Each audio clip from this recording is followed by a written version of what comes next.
Assalamualaikum warahmatullahi wabarakatuh. Hai Rio Sport Lover, selamat datang kembali di Rio Sport Channel. Apa kabar nih kalian semua? Semoga aja selalu sehat walafiat ya. Semoga aja nggak ada kekurangan sesuatu ya. Dan juga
selengkapnya.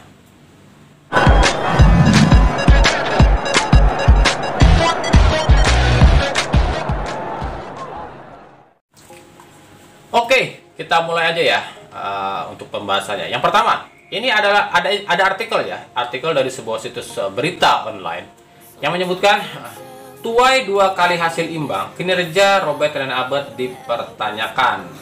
Nah, inilah artikelnya. Nah, pertama kita akan bahas strategi pelatih Robert Rene-Abed di bulan ini ya, di awal 4 laga awal ya. Rene-Abed sebenarnya tak banyak merombak susunan pemain, hanya ada 1 atau 2 pemain saja yang diganti. Nah, ini yang faktanya ya, ini yang membuat lawan-lawan di laga-laga selanjutnya Persib itu sudah tahu gaya permainan Persib ya, dengan pemain yang itu saja. Nah, itu faktanya ya. Dan faktanya susunan pemain ini nggak terlalu mantap ya buat saya.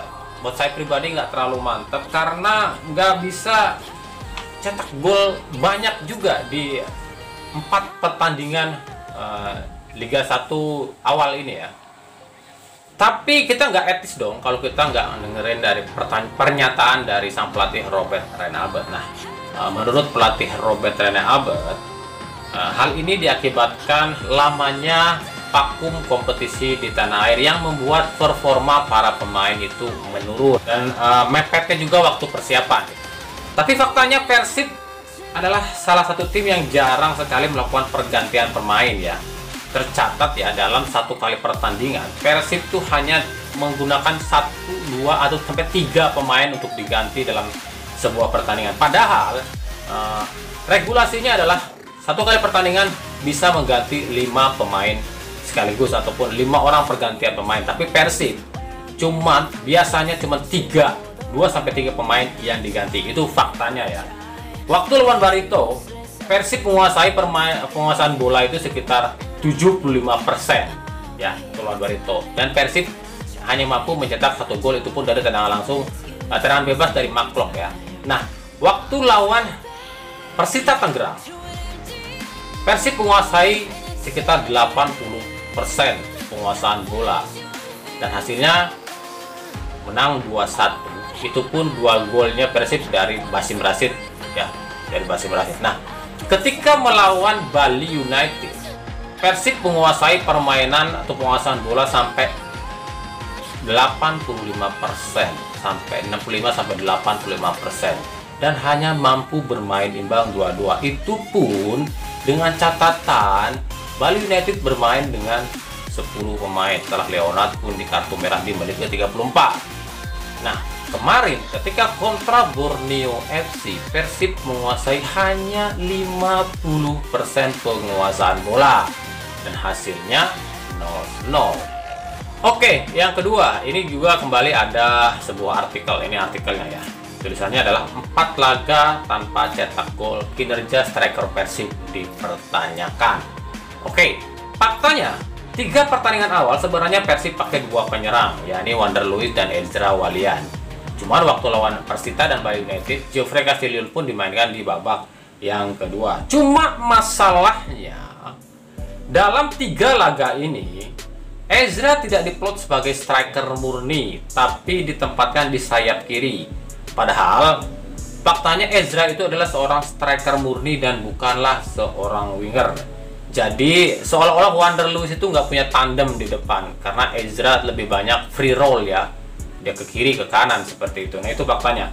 Tapi ini juga nggak bisa nyalain pelatih sepenuhnya ya, nggak bisa kita nyalain pelatih sepenuhnya, karena faktanya 2 winger Persib, yakni Freds dan Esteban, faktanya memang menurun performanya. Jadi Persib memang agak kesulitan di posisi ini ya.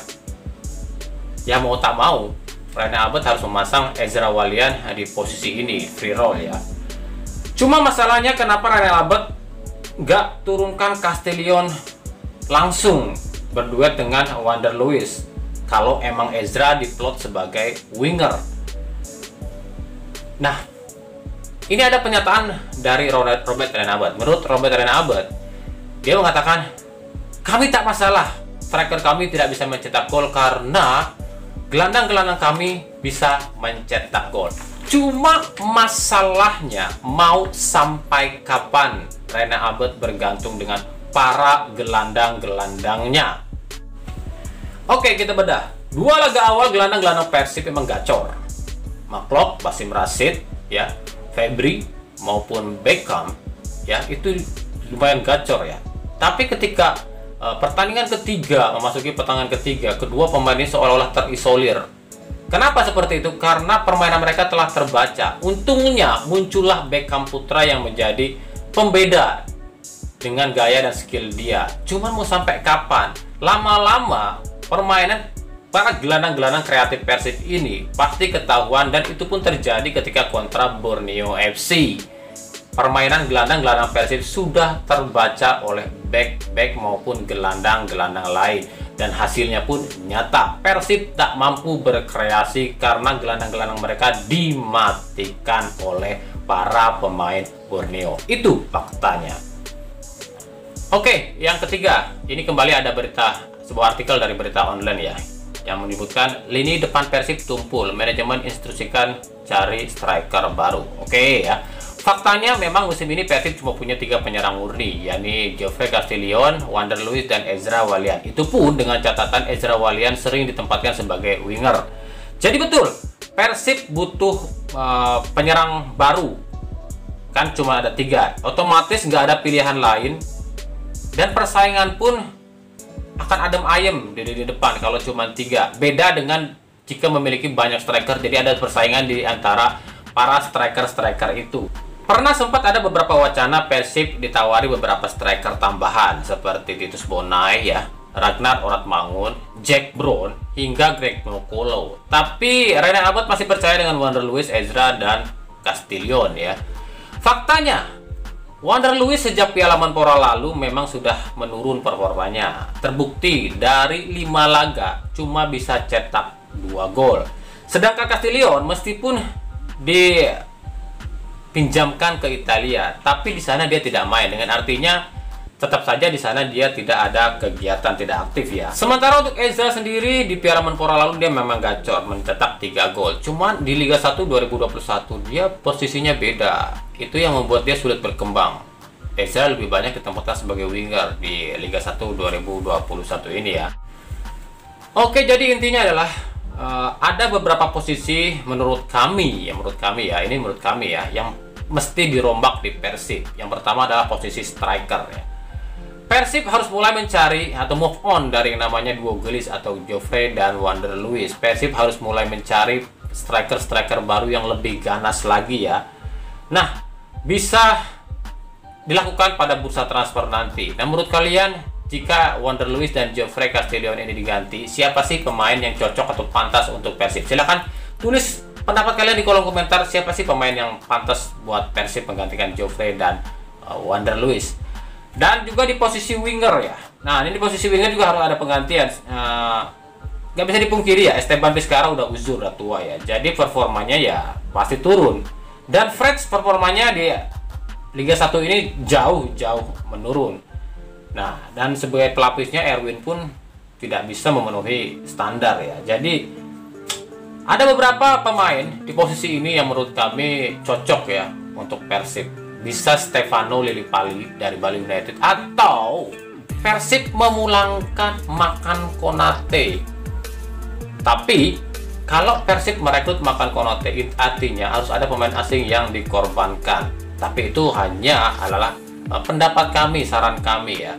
Buat kalian, siapa sih di posisi winger ini yang cocok? Silahkan juga tulis kolom komentar ya pendapat kalian. Nah, jadi dari pembahasan video kita kali ini adalah bukan untuk menjudge ataupun menghakimi, mengkritik. Karena kritikan itu penting. Karena Persib kalau tidak dikritik, sebuah tim kalau tidak dikritik, mereka akan adem ayem tanpa ada perubahan. Intinya adalah agar Persib juga bisa maju ke depannya, dan kita semua juga, terutama para pendukung Persib Bandung Bobotoh, bisa puas melihat performa timnya menjadi pemenang atau juara di musim ini. Oke? Maaf banget jika banyak salah-salah kata dari saya. Ini hanyalah sebuah asumsi ataupun saran dari kami tim Rio Sport. Selebihnya kami kembalikan kepada pihak staf pelatih dan manajemen Persib Bandung itu sendiri. Oke? Makasih banget yang udah dengerin dan nyaksiin ocehan-ocehan saya pada kali ini. Ikuti terus berita seputar sepak bola, khususnya Liga Indonesia dan pernak-perniknya hanya di Rio Sport. Sampai jumpa di video selanjutnya, dan salam Rio Sport. Tetap sehat. Assalamualaikum warahmatullahi wabarakatuh.